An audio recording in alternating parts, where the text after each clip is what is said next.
What's up guys, Johnny from Traxxas, and today I am extremely excited. I've got the Mojave 6S finally out for the suspension test against the benchmark, the Traxxas UDR. Check it out.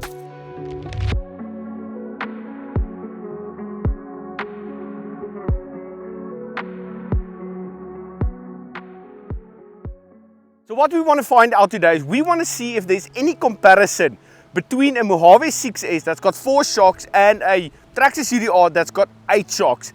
Can the Mojave actually keep up with the UDR when it comes to suspension performance? Today we're going to find out, and I cannot wait to share this with you guys. It's also going to be the first time that I'm going to try the split screen view, so I hope you guys like this video. If you do, remember to give it a like. Thanks for supporting the channel. Check it out.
So that concludes the suspension testing of the Traxxas UDR versus the Arrma Mojave 6S.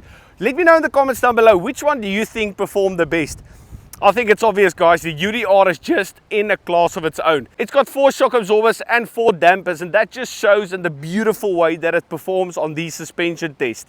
It still remains the benchmark, but well done to the Mojave 6S for competing in this one. It absorbed the suspension test just as well as the UDR, but it just didn't look as good doing it. If you like this video, please give it a like, and also if you have not done so yet, please subscribe to my channel. I'm Johnny from Traxxas, and we'll see you in the next one. Cheers.